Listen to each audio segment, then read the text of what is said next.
Hey everybody, you guys can't stop it. You know what it is. It's time. It's X's for Show, your premier media response show where we talk about all amazing facets of media, except tonight, it's a Sunday. We're talking Drag Race. Have we got some opinions for you? And it's mostly that I'm sorry that you guys don't have Clown Game like Susie. You guys can check me out at NICO Action, NICO, and that's what's up.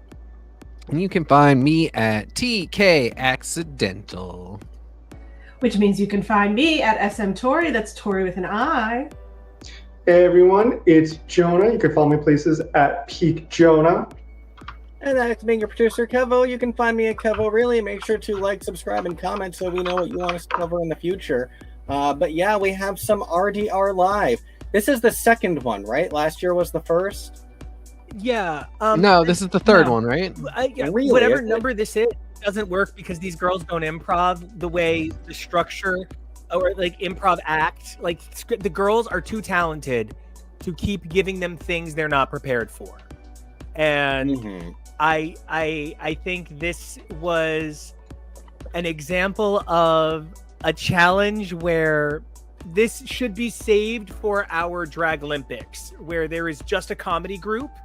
This should be saved for that, because I genuinely thought between this and the vocals last week, this is a lot of very talented girls being asked to do things they're not very good at.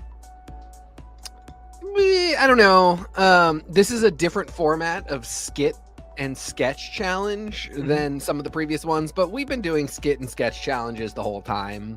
I think you should be able to pull off this much screen time and like this much, because this isn't even really improv, they're scripted.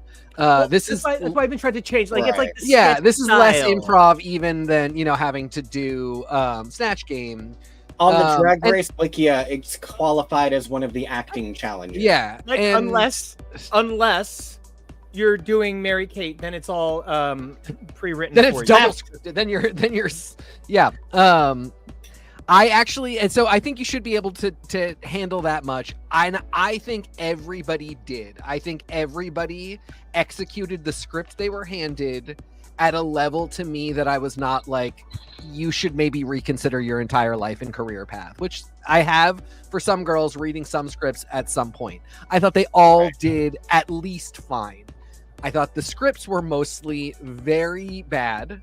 And when you combine those two things, some girls come off looking really bad, but I don't feel it's their fault. And I just wish this challenge came with like, one, I wish they would hire really good sketch comedy writers. Like I wish we would, Andrew saying Tori loved the Drag King look. I was just saying the same thing, Andrew. Tori so I wish is the magic drag king, and she lives by the sea. Actually, it's actually true. I wish this came with better sketch writers. I don't really quite know how you do that, but I also wish they brought on specifically sketch comedy people. They did have a comedian here, but he's not really a sketch comedian. So I don't know. Broad City. He does a gay minstrel show on Broad City, so I think he's a questionable agreement. He's on hacks now. He's fine. I do, you know, TK, I really want to say that when you're the person who says, hey, maybe temper your venom, it really reminds me to think about what I'm saying. And I just want to be clear. It's that I think for me, this type of humor is really easy to be okay or bad at and very hard to be excellent at. Yeah, you didn't say anything. You said like this is not a good challenge to give them. Like that's not unfair. Yeah. I don't necessarily agree with that. But I don't think that's like even like a harsh criticism. I think I think this is a good challenge to give. To me, this is a good challenge to give them, but only if it is good, if it's well done. If it's bad, then I think we end up in a not good place, which we kind of did this time around. I also just want to say it's really unfair, and I feel so bad. Bruno, right? Mm-hmm. Yeah.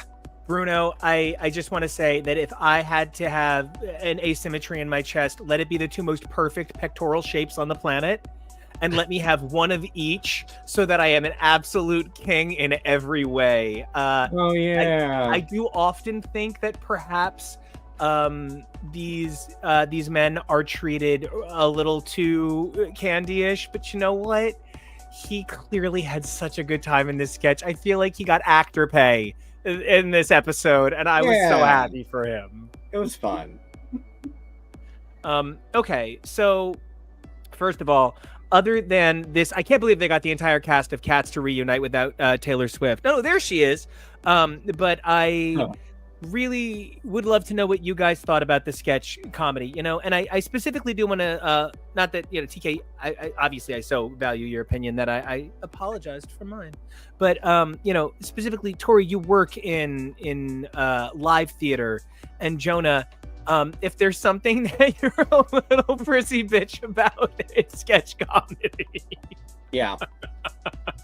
So I would love to get your guys' feedback and add it to this delicious melting pot. Ooh, totally go to the melting pot. I think this one, I really enjoyed this. I thought this challenge was really good. I thought it was actually better written than it has been in the past. Because I think I'm remembering All Stars 8, and yeah, maybe last year's, has to be. And I think, I don't know, I was pleasantly surprised. I thought the girls did really well. I think we noticed this with the last challenge that we did with the songs and stuff, that they're now building in that there's going to be 2-ish roles that are not good, and just to see if someone's going to basically bomb it because they were given something terrible. But I was pleasantly surprised by how almost everyone did. You know, I really love to hear that, because I sometimes do like to be like, well, I'm just coming from an arts background, so I'm just rude. And then it turns out I'm just a bad person inside, so I'm just horrible. You're not you're not a bad person, because like at the same time, like they're asking these girls who maybe a lot of them are more TikTok queens, are more bedroom queens, are more I just come out and do my pretty dance or just do pageant things. Like it is an important thing for queens to be able to do something live, especially as we're seeing like a lot of drag queens are being asked to be on late night shows and things like that. Like you have to be able to handle being live and reading from a teleprompter and doing the thing, I think.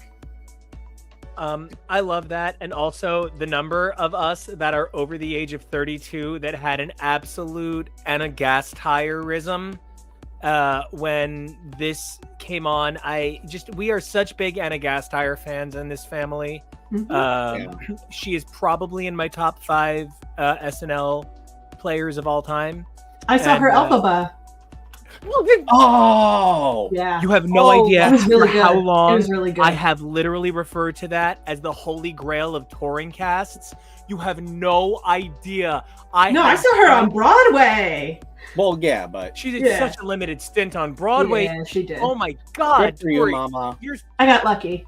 Tori, your way cred is insane. God, I've literally dined out on people don't realize what a talented opera singer she is. She's for very good. The last 15 years. That's insane. Okay, Jonah, take this away from me before I talk about how much I love Anna Gasteyer all fucking day. So this challenge, this is the third time we've had this challenge. I think it is getting a little bit better each time they do it. I also think this happens to just be a really good cast of girls to kind of do this challenge for. It's hard. I think, any kind of comedy is hard. Sketch comedy comes with its own challenges, especially if you're not the person who initially wrote it. Not that all the people who do things like SNL write their own sketches, but sometimes it's a little bit easier to get the idea of what you're trying to go for if you're the person to write it. They are just being handed a script for this, but they are given as much leeway as they actually can. I do think, sometimes it could be hit or miss. I think some people had some pretty good performances that I was really pleasantly surprised by. Some people who just didn't do the best. I don't think anybody flopped horribly so bad. Like it was, I can't watch this. It was, I think you maybe could have done a little bit better, pushed a little bit harder, or maybe just got a little bit outshone by somebody in your scene. I think that's just sometimes just how, the cards fall. So I think overall it was still a pretty good episode and pretty successful in terms of delivering the idea of sketch comedy. But comedy is subjective. Sometimes you just might not find it funny, and sometimes you do. Yeah, and again, I think my biggest problem with it is just when I think about really classic funny sketches to emulate, like all of this is referenced and stolen material. Oh wow! So Drag Race's personal credit card. Yeah, exactly. Buy better clothes. You know, pick better stuff to emulate. I mean, nobody, as Jonah said, nobody did really badly, and I thought people really did shine. For as much as they critiqued her to get her justifiably in the bottom, I actually thought Arietti giving 100% all the time was the only thing that could have made what was being given to her for lines funny. I think she did miss some opportunities for subtlety, but I think it was a better choice to go 100 the whole time than potentially lose energy and be saying stuff that is not really particularly funny anyway, because the joke of being, homophobic, it just sort of like joke of being homophobic in our year of the nightmare 2025. It just like, if you're not really hamming it up, it's gonna, I don't really know what it's going to do. And Lydia, it was just really, I also don't think Hormona could have made that performance funny, but it was unfortunate that Lydia had never seen an episode of The Golden Girls. And actually, she says it's one of her favorite shows of all time, and like she knows it really well, and she loves it, so she thinks she's got it. But then doesn't she say she's never seen it? I thought she was the one who says she knows it really well. Or no. is it Acacia that says she's Acacia knows it really well and was trying to give her the Thank you so much. I'd gotten them switched up in my head. Thank you. Yeah, because that's the thing, is I was like, yeah, this reads like somebody who doesn't, like, if you don't know how to say picture at Sicily, or in this case picture at Pacoima, then you've now lost a quarter of the material that was built for this sketch and for this character. And that's unfortunate. It was maybe not the smartest decision ever, but that's not one of those things where I'm like, and clearly she's not funny and can't do anything. And by all means, just say, in the case of this sketch too, I think this was, for the most part, a pretty decent idea of what a Blanche Sophia duo scene would look like if this was actually in Golden Girls. I think the writing, especially for Gert, the Sophia character, was pretty close on to how Sophia would do it. I can imagine Estelle Getty delivering the lines and getting the laughs. I think this is a situation of Lydia, Ms. Butthole, not because she didn't understand the reference, she didn't understand what makes this scene funny. But I want to take a very small moment to talk about, I thought Acacia's performance was actually pretty great for what she was able to do. And I feel bad for her because I think the judges were kind of overlooking her. People in the top, I can fluctuate, so I'm not saying like she deserved to be in the top, but I think her performance was being, a little bit slept on, not only by the judges, but just by the judges. This is one of the sillier aspects of something we talk about a lot, which is knowing the game that you're coming here to play. And it's people not knowing how to sew, and it's people having, as silly as it seems, no knowledge of Golden Girls, when you know that that's a well that Rue likes to go to a lot. And I just feel like in this day and age, watch a couple of episodes if you're going to go on RuPaul's Drag Race. Like, I feel like if it was any other celebrity, people would know to try and cozy up to their interests. And sometimes when they don't, for Rue, and they're surprised by the type of humor they need to employ, I'm surprised by them. It's a thing that I often, I think, okay, I can't believe you guys have never heard me do this, but I'm going to defend underrated drag queen Trixie Mattel for a minute, because I don't know if you guys know, but I'm a really big Trixie fan, and I only started watching Drag Race for Trixie Mattel. And so part of this is that I actually don't think Trixie's impression of RuPaul is actually that bad, and I think a lot of it is the framing. I have come to realize that I think one of my favorite actors of all time just is Rob Lowe. He's in so much of what I love, and my Sam Seaborn impression is like 3 very specific quotes of this character that Rob Lowe would go on to essentially build a lot of the humor for Chris Traeger out of, and a lot of the emotional impact of his character on 911 Lone Star. But one of the things is, I feel that my Sam Seaborn impression is basically Trixie's RuPaul impression. And if you know Sam Seaborn, that's not that strange. And like, but you could think that's a terrible Sam Seaborn, and I really wouldn't be offended because there's a lot of ways that it leaves out so much of that sort of like well and depth of performance. And so I feel like a lot of times when we're looking at these sorts of characters and we're looking at things like the performance of Golden Girls, I've watched a lot of drag queens do Golden Girls live where I don't think they do Picture It Sicily a whole lot better. And I promise you, they've seen every minute of Sophia I have down to Empty Nest and Blossom. And if you know Blossom, then you get the credit. You know what I mean? And so like, but at the same time, I bet from their perspective, it's really right on, which is where I was probably the most depressed by Sam Starr, who I don't know if she was emulating a specific thing. Like, I've come so far around on Sam Starr. My dream top 3 at this moment is Susie, Crystal, Sam. That is my dream top 3 right now. With Anya being number 1, she's beyond it. She's like the show. Like, I think Anya is just gonna walk off, a la Dela. She did everything she wanted to do. So she wants that money. Anya, no way she's walking off. Okay, I'm gonna cut off my own. I'm gonna cut off my own point because it's all I want to talk about right now. Anya in Untucked being like, so you're bothered because she's so talented. Laughing at everyone, being like, you mocking her is not gonna get you on top. She's on top. You Anya being mad about it.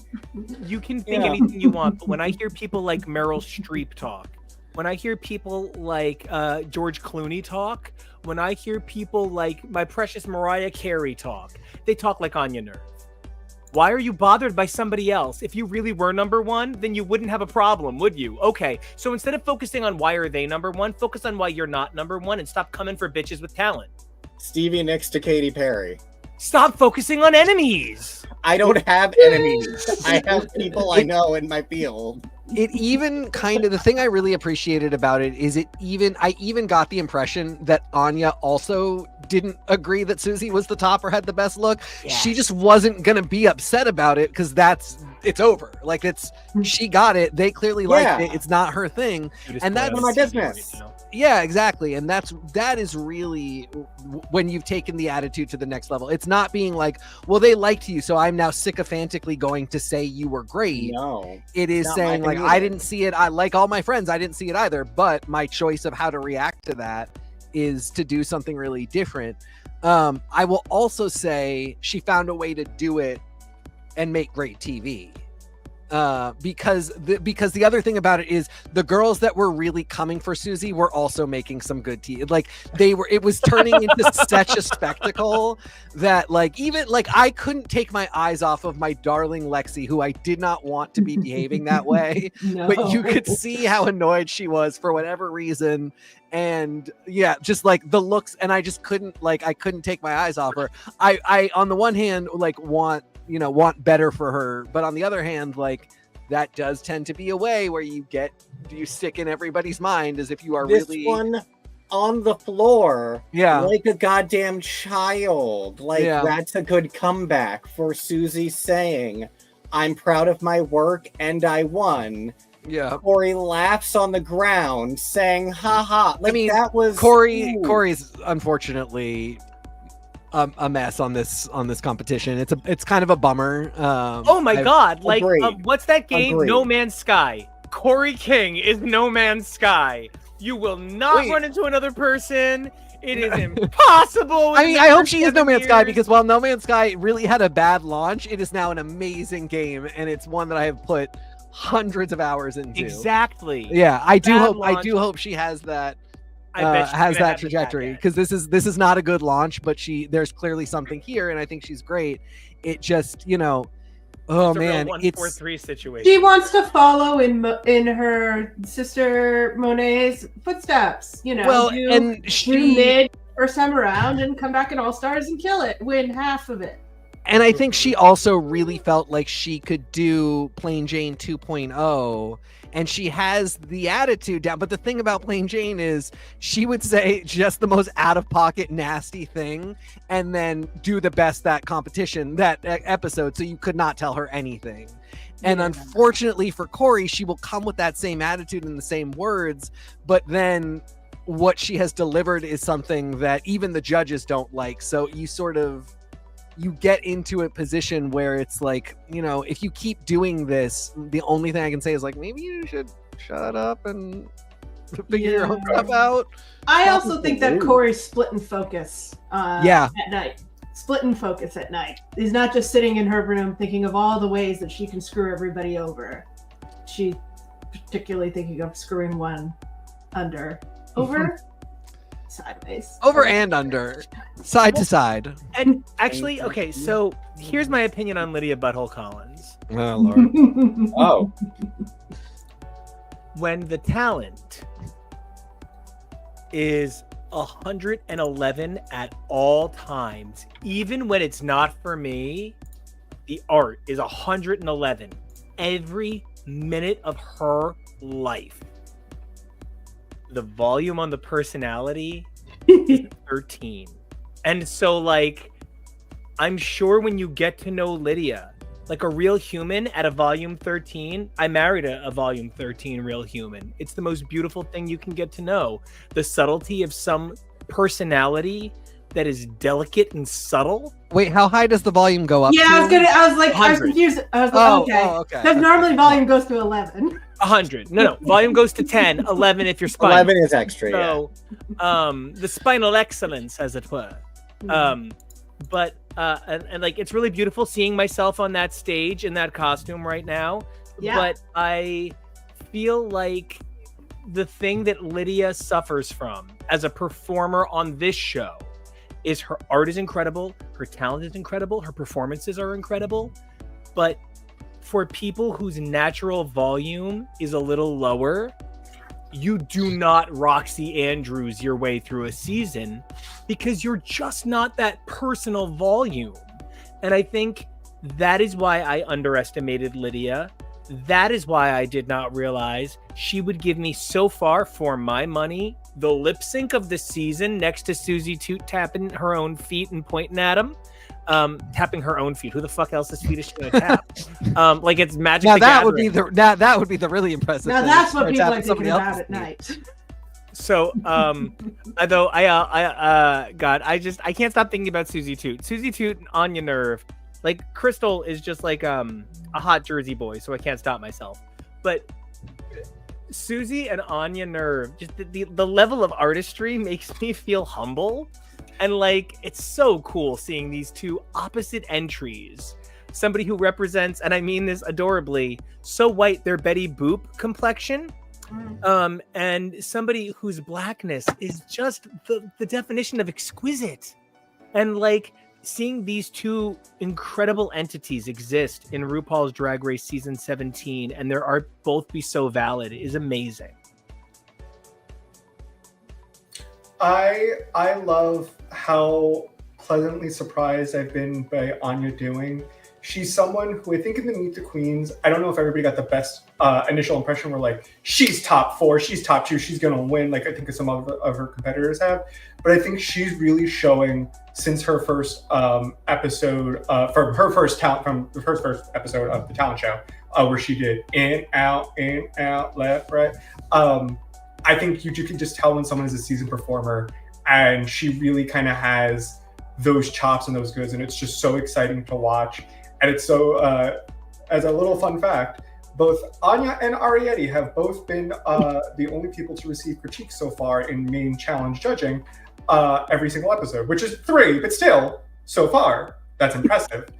And to see how bothered the other girls between Anya and Susie are doing well, I'm kind of living for it. It's hysterical. It's truly, I don't know, the best. The fact, I have to give credit to Jules for Jules saying, well, yeah, of course we're sour because she's killing the competition. We want to be killing the competition. She's literally destroying us.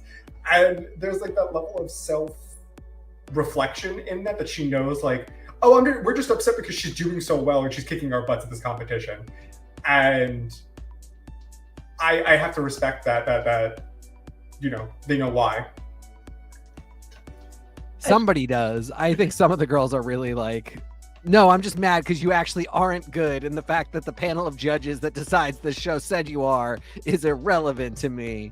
Just say Lana's name. It's fine. Lord, Lana, come on. And that was Right. somebody who was behaving badly because they were bummed. Like, Okay, I don't but expect last everybody week she to was be... dressed like the world's most color-confused Sailor Scout, and this week she comes to play like she's Lil Bo Peep, and she's lost her sheep, and she can't find her poppers. And I'm supposed to think she is the queen of fashion? No. Yeah, this was two things where I was just like, I would maybe be bummed to not be in the... I was maybe like, I could see her being in the top, but to me, both the performance and this were really good. Just maybe top 4, maybe not top 3. Like, it's... sometimes safe is tough with Drag Race. I really get it, because that, we don't do points. You don't find out if you were, 93 and the third person in the top 3 was 94. You just don't know. And I did think both of her things were really solid, really, really good. Higher than a lot of people, maybe not the top. And I did feel a little bit bad for her, and then I didn't love her attitude. And but again, I don't expect everybody to in the moment be behaving their best and be their most self-reflective and sort of be able to understand why they're reacting so terribly at a fellow contestant. Like, that does take a lot of maturity. We also, in this family, believe that the most honest queen reaction of all time, the single most honest thing anyone's ever done on a Drag Race, is Melinda Verga psychotically unraveling. First of all, like, literally one of my all-time favorite queens ever, without any hesitation. I can say that very confidently. But part of what I loved about that moment, and obviously what I loved about the bigger picture of what that meant in the season, when girls are like real and ugly and honest, it's hard because, like, we think about that moment where those of us who are like, that kind of person, think about that moment where Russell Crowe loses the Oscar and is such a fuck about it and has that reaction. And then what's Dybbuk's name? Oh, Judy something. Jackie Hoffman. In the building. Jackie Hoffman, thank you. Jackie Hoffman, thank you. When Jackie Hoffman loses the Emmy and she literally like goes on the TV, like, we think about those moments and we isolate them as what a poor sport, being so ugly about something that should be fun. But the truth is, those people's arts are separated from their human reactions. These people, their art is directly connected to their human reaction. And so, like, something that Jonah and I love very passionately is he and I love watching competitive cooking shows together. And we have one that we love uniquely that is just ours, Tournament of Champions, which is one of the most absurd shows in the fucking world. But when we watch it, one of the things we look out for is the scores, because somebody will win simply because they have a better head-to-head score number. Oftentimes, the winners are in the bottom half because, reminder, half of all doctors graduated in the bottom half of their class. So half of all winners are in the bottom half of winners. And you really see it when a number is posted. And I feel like what would transform our conversation and the conversations that these girls have backstage, especially in Untucked, would be a fucking scorecard from the judges. If they saw the numbers, I think they would have to just say, well, what is the number? Also, smart fella, for the record, I love your username to hell and back, which is where I sleep at night. Improv is an important skill for the queens to have, but the writing on all these RuPaul acting challenges is just so painful these days that it's hard to watch. I agree, smart fella. It's like watching Congress try to piss straight. Secondly, Alaska having a meltdown when Jinx won because she was in the bottom on All Stars. So for those of you who don't know, Alaska was once upon a time my everything. And then I saw that moment and fell out of love with her completely and never recovered, ever. It literally, it was not a moment of humanity I could watch, right? And so, like, but so, to pivot back, I do think at the end of the day, it really does kind of come down to Anya defending Susie and the way those girls reacted at the time. TK, you were continuing to narrate the show for us while KEVO and I had stepped away from Untucked. And I was really glad that you gave me that setup, that the girls were maybe behaving a little bratty at times in this Untucked, because I watched out for it wondering, was that TK's take or was it sort of an objective takeaway? The truth is the girls were even like, we're being bratty. We're upset. We don't know what Susie's magic sauce is. Susie's magic sauce is the Jinx factor. There's just some girls that have this thing that is beyond popular culture. I'm a Tori Amos boy, and don't get me wrong, I'm a Janet Jackson boy, and I'm a Mariah Carey boy, but I'm also a Beth Orton boy, and so like I relate to Susie, and I don't know. What do you guys think about the idea of how these girls were like, I don't know why you're on the top, but they're wrong. The judges. Listen, Joella may have left our screens too early, but the delusion remains in that workroom. The delusion is there. Do you think it was contagious? MIB was right on something, that there is a drag delusion epidemic going on.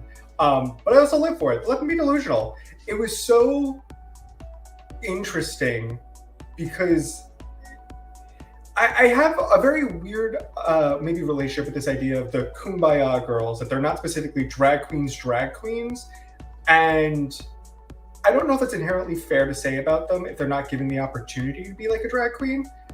But there's something about just the fact that one of the people mentioned who's part of the Kumbaya girls, being Susie Chu, winning, and they were all shocked. They also had some of the best faces when Lydia was announced safe.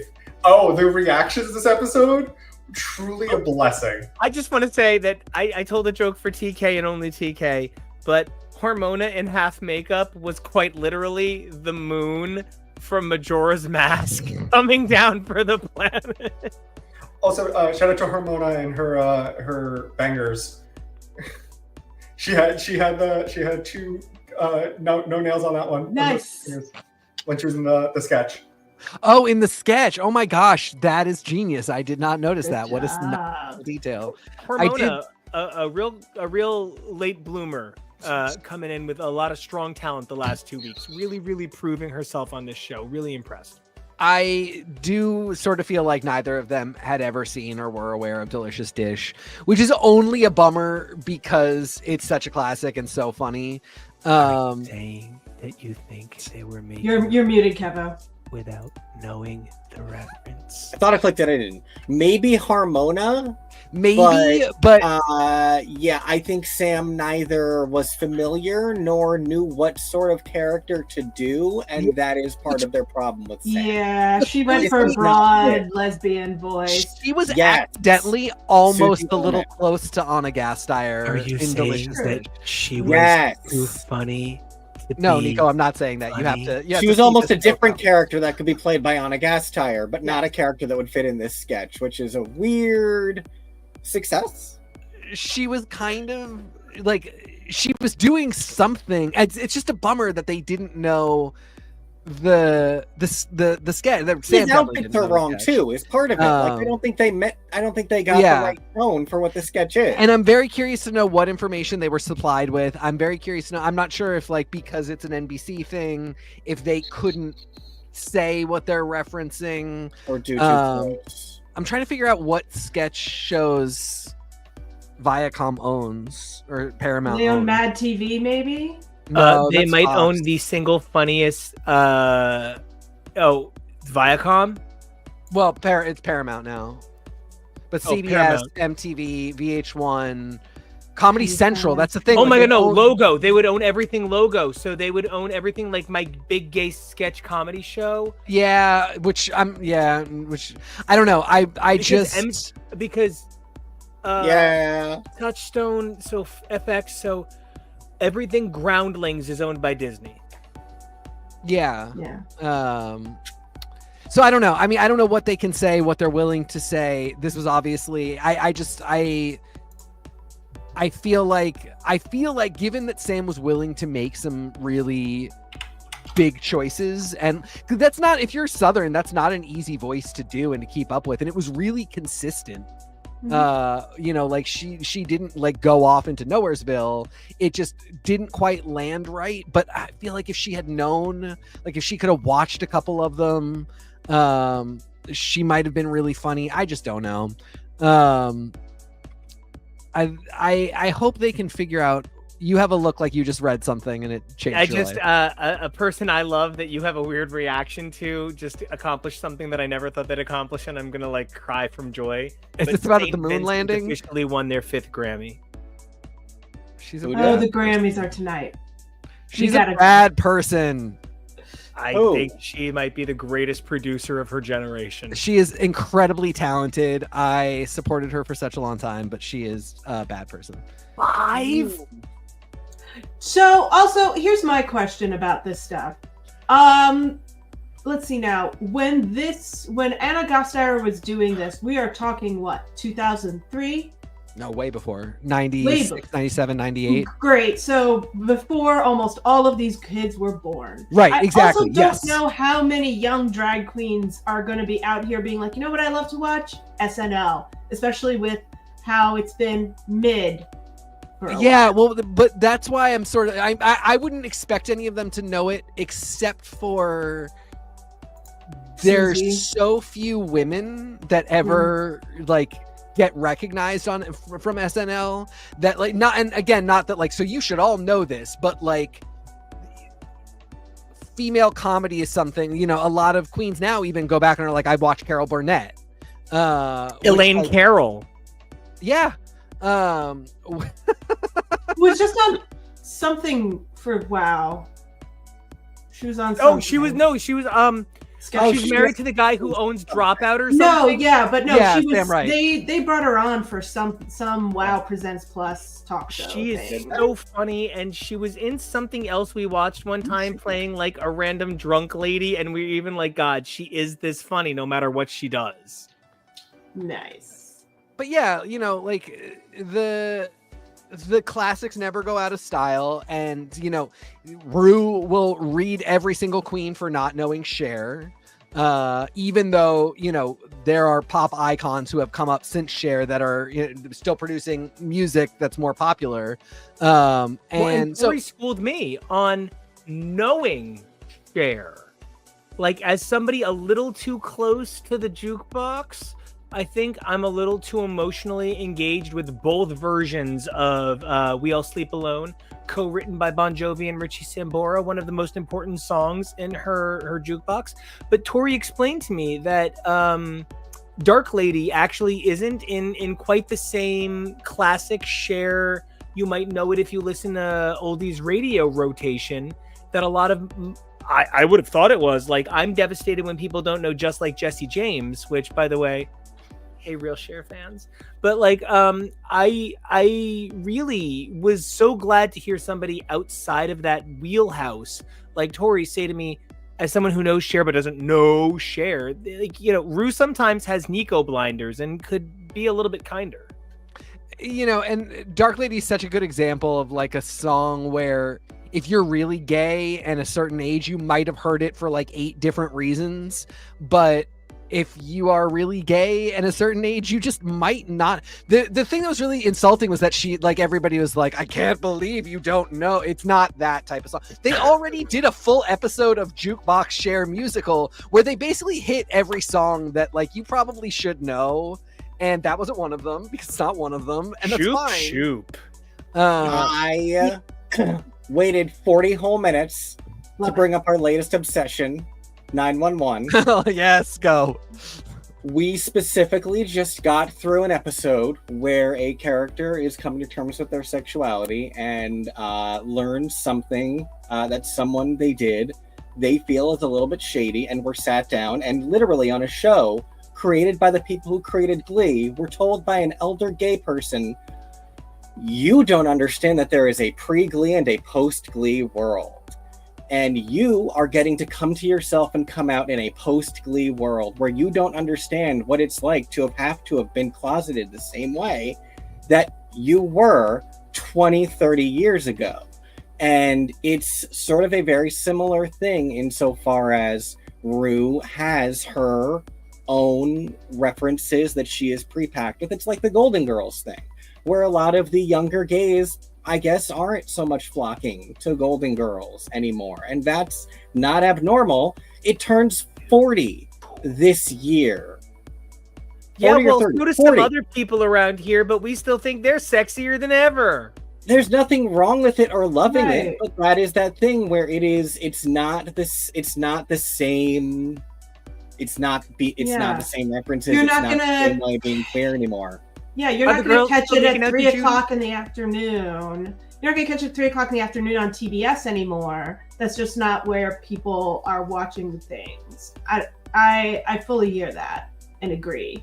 But then the next question becomes, is it now something where, like, maybe when you start to say, oh, maybe next year I'll audition for RuPaul's Drag Race, that you go through and you're like, okay, like, what are the things that I should do? Like, should we be encouraging people to kind of consider it like a marathon where you spend time, like the year before, going through all your qualifications, and then you feel comfortable turning in a tape?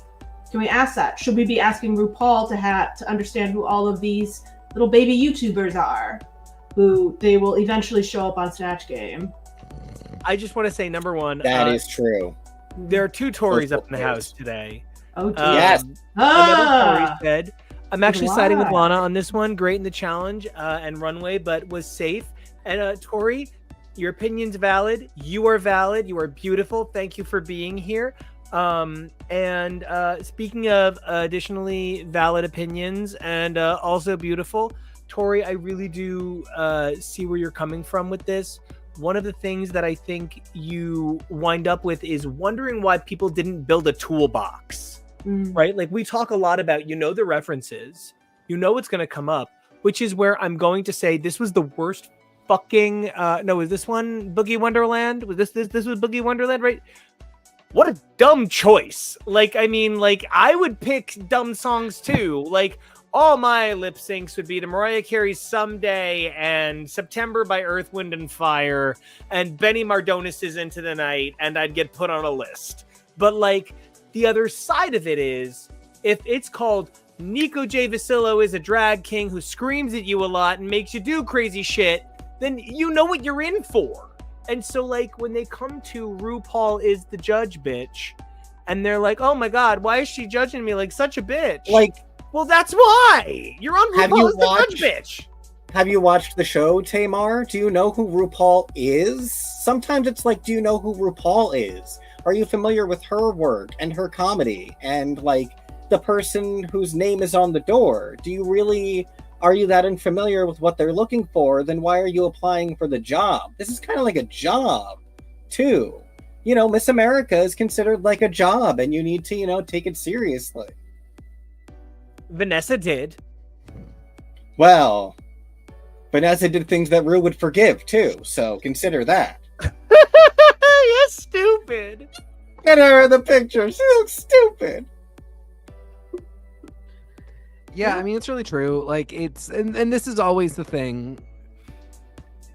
You know what you're getting into. There are relatively few surprises. And for a lot of people, the feeling is like, I'm going to take what time I can get, and I don't have either the time or the wherewithal, whatever it is, to, like, get into a whole new style of music that I've never listened to before, whatever the thing is. It's not necessarily how I would handle things, but then again, I am not doing this, so it's not my business to critique in that way.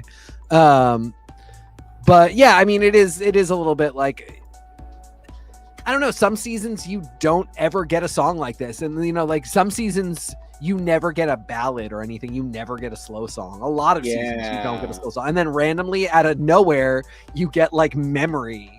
And then or sometimes out of nowhere, Celine Dion.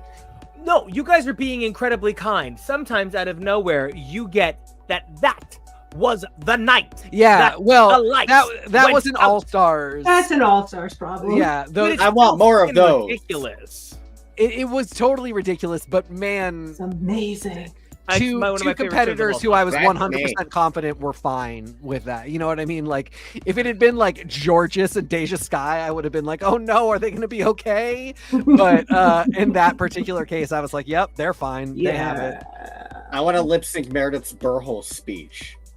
Kevo, I'm going to make you do that. I've been doing Burhol since I was an intern. Guys, Burholes is like, it changed the way I watch TV. The way, I'd like to keep it on, please. Change the way I watch TV. It is did. just, oh God. Anyway. I'm going to somehow mash that up with T.S. Madison doing Not the Boar Worms, and it's going to be a whole thing. Can we just add how, was it Canada or this season of this where, it was this season of this, where T.S. was just like, I do not like this outfit. Yep. Yep. You're a beautiful girl. I do not like this outfit. One of the things that this season is making me push toward a little bit more is, it's kind of what I opened the show with. Every one of these girls is so fucking talented. Every one of them deserves to be here. I've maybe thought at times, I don't know what was in this girl's tape that she's on this season, but good for her tape, not good for her performance. Here, there isn't a single girl that I would be like, ooh, how did they get there? Every one of these girls has, in my opinion, top 6 potential. And I just think they're all so marvelous. But what it really feels like is I'm getting a lot of nights of marvelous girls doing what is not their best work, not by quality, by assignment. And like, it's why you don't go to Dolly Parton and say, here's your classical opera album, record it.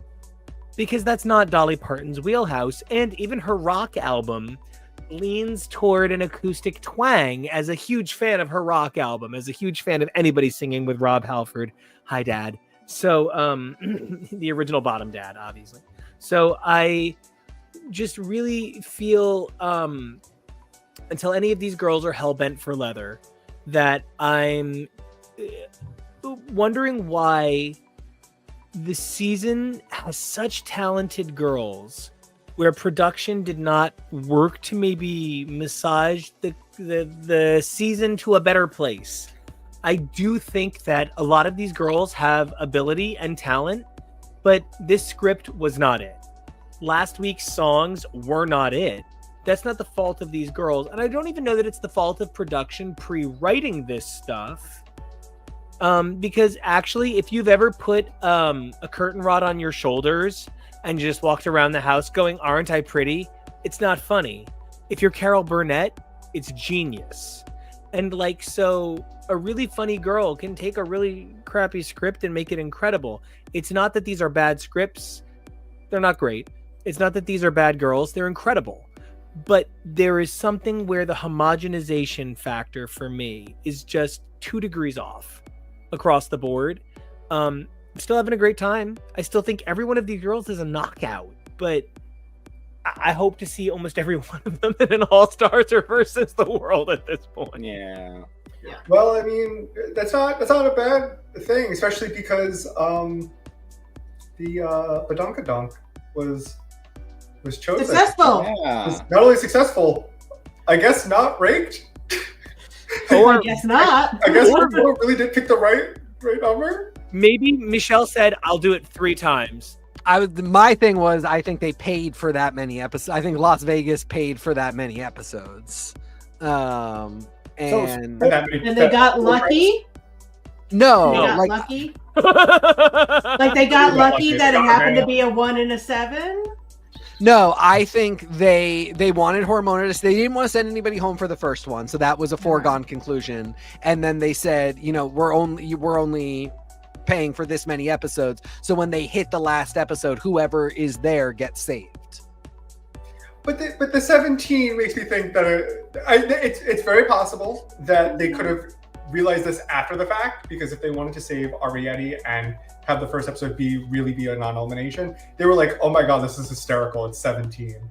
It's very possible that it is truly after the fact. I'm going to live in the fantasy world where this surprisingly was not rigged and it truly was just 1-7 and whoever was pulled it. Because I don't even think I would love to see more of Ariete. I'm very smitten with her. I do think she, in a very fun way for TV, has a big ego, and seeing sometimes just a little bit of, oh damn, I didn't win,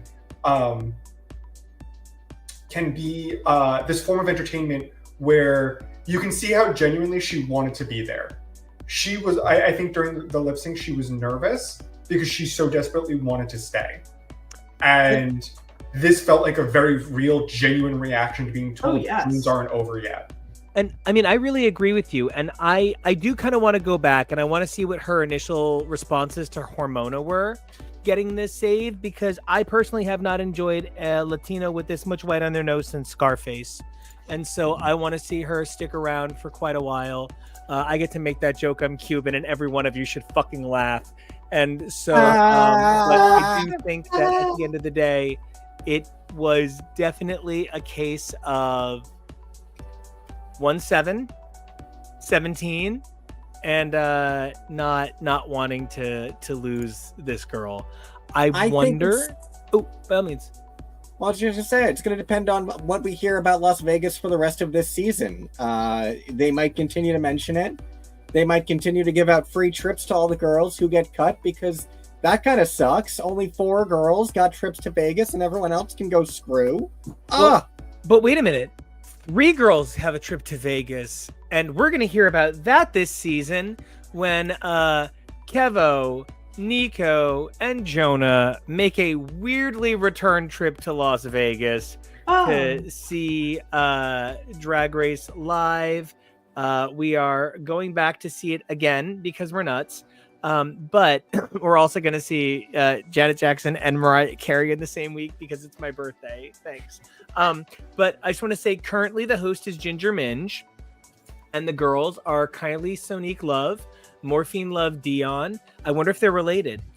Plain Jane, Asia O'Hara, and Jada Essence Hall. Look over there. So I am super excited. Very, very excited. It's going to be a great time. We're also going to go see Nina West in Channing Tatum in the grand tradition of like Frost Nixon. It's Channing Tatum, where Channing Tatum has 24 hours to become a Broadway genius, and the ghost of Carol Channing teaches him how. And Carol Channing is played by Nina West. So I had to go.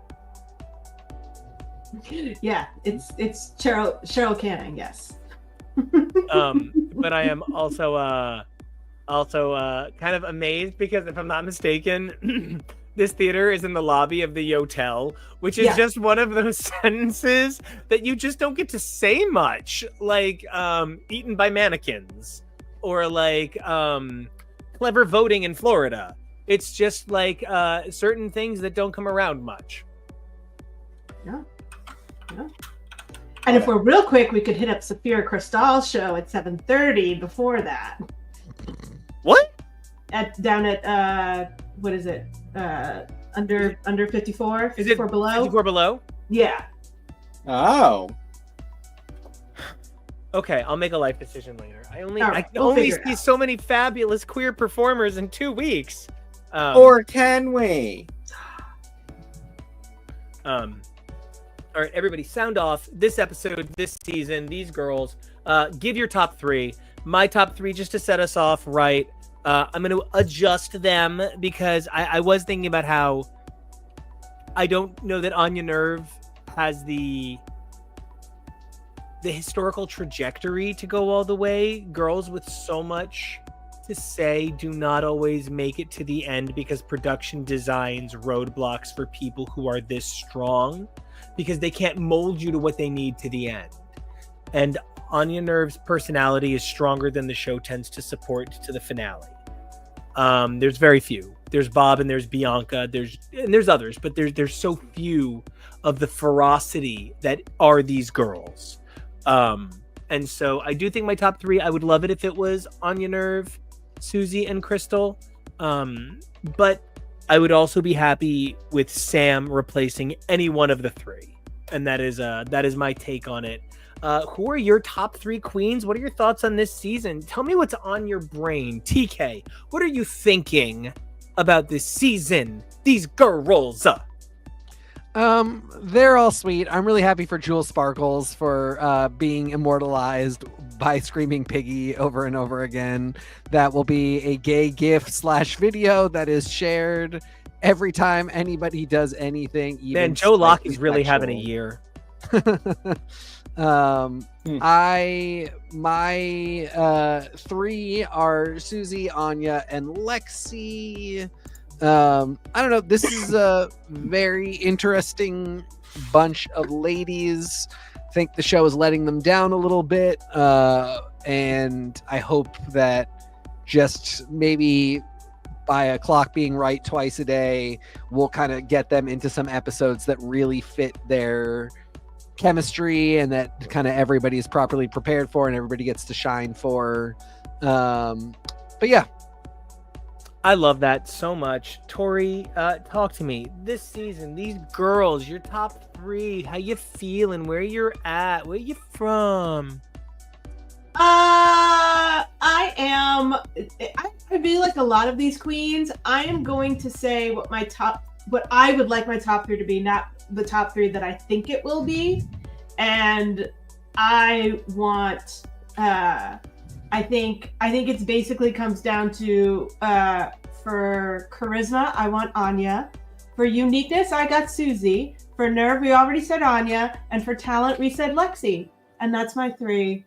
Also, I was so bamboozled by Susie Toot with the scratchy low voice in that hair silhouette that I was like, my God, and the clown makeup that I was like, oh, we're doing Bianca. And it wasn't until I watched the Pit Stop where I was like, oh, right, Fran Drescher, my other favorite. You of all that people. nanny. I mean, me. So blinded have I become. Jonah, this season, these girls, your tops, your favorites. I was going to say your bottoms, but I'm actually not interested in who you want to see go home because I know you don't want to see any of these girls go home. And the answer of no one would be a little too pageanty. So I won't ask you to do it. But your tops and how you're feeling about this season. So far, honestly, I think this season's pretty great. I think this cast has amazing chemistry to make some amazing TV. You have people who are causing friction. You have people who are, becoming these underdogs that are showcasing that if you have the goods, you have the material, you have everything that to be a star, it's there. It doesn't specifically matter what you're wearing, but sometimes you can wear a nice clown outfit. I personally think we might do another top 3. I think Rue might want to go back to another top 3. And in that case, right now, I kind of see it as Susie Toot, Anya Nerve, Crystal Envy. It's a good call. Kevo, That's me. Speaking of a good call, you are producer extraordinaire. You keep this thing running so smooth. Who are your top 3? How you feeling about this season? Where you at? I'm really enjoying this season. I'm really impressed. I'm surprised. Not surprised because, again, if it's not rigged, then it just is the way it landed. But the fact that the Badonka-Dunk Tank is now gone. And that feels super early. But again, the potions were done away with really early last season, too. I'm really enjoying this season a lot more than last year. This RDR Live wasn't perfect, but at least it wasn't this. So, a lot to be thankful for. And I guess if I'm picking my top 3 bottoms, I would say Sam Star, Susie Toot, and maybe Arietti, unless Acacia Forgot gets a haircut. Who's going to win? I don't know. I don't know who's going to win, but those are my top 3 bottoms. Yeah, Acacia could break my achy breaky heart anytime he wants. That is a very handsome boy. But Anyway, there's so many contenders, even to go beyond the joke and give the actual professional answer. There really are so many contenders, and we're getting rid of a lot of less contenders early on, and we're showing a lot of girls that you need to fight hard early on. So that's really cool, and let's see how it affects the rest of the gameplay. The last thing I just want to say is, how about we all back off from calling the trans contestants grandmas and old looking? How about we stop all saying that Lexi is old and that Hormona looks like a grandma? How about we stop coming out like so hard mockingly about the appearance of specifically two contestants? Because it's just not cute, even if, but there's a reason it's not cute. And it's definitely starting to read away when all of the jokes are about two people. The only thing I'll say is that Arietti said it to Lexi's face, and Lexi didn't bat an eye. So Lexi even keeps calling herself grandma. I completely agree, but that's Lexi's joke to make, not Facebook's to call her tire tread. Yes. Yeah, that's not right. Let's be, and like that's not like a thing I saw. I'm just like literally trying to like people are so mean online, and like I just feel like there's a lot of unnecessary comments about how old people are old. Like the fact that they mocked Crystal saying that 27 was old. Oldly? Yeah. Oh my god. So bizarre. Yeah, seriously. As somebody with his birthday this week, ouch. But I love these queens. I love these people. I love our audience. I love this show. I love making it. I love doing it. And speaking of loving it, Tori, I would love it if people knew how to find you, where to find you, and where is that? You can find me online at SM Tori. That's Tori with an I. Hey, Jonah, same for you. You can find me places at Pete Jonah. Hey, Kevo, you produced this whole thing, so how about you produce a place to find you? You can find me online at KEVO Really. Okay, TK. I believe we can all find you being super handsome and pithy on Blue Sky. Where's that? It's at TK Accidental. Where can everybody find you, Nico? Where can everybody find your music? Where can everybody find everything they ever want to know about you? You can find everything you wanted to know about me on the deep web. You can find my music at NICO Action Music, NICOACTIONMUSIC. You can find my personal shit at NICO Action, NICOACTION. And three things you guys can do for us. Like, comment, and subscribe. There's a lot of amazing feeds featuring these people, like HTML, that's Husbands Talking More or Less, X is for podcast, and X is for show. But three things you guys can do for us that are really about you. Number one, please stay safe. Spooky, scary, crazy world out there. It's like a werewolf bar mitzvah every goddamn day of the year. Number two, you guys can be brave because who you are, we love that. Who you were yet. Oh, no, I did it out of order. No, yeah, be brave. Yeah, you got to stay brave. Good for me. I got it in the right order. But remember to evolve daily because who you are yesterday was brave. Who you were today was braver. But who you are tomorrow, bravest warriors. So until then, stay awesome, stay animated, and we'll see you. Bye.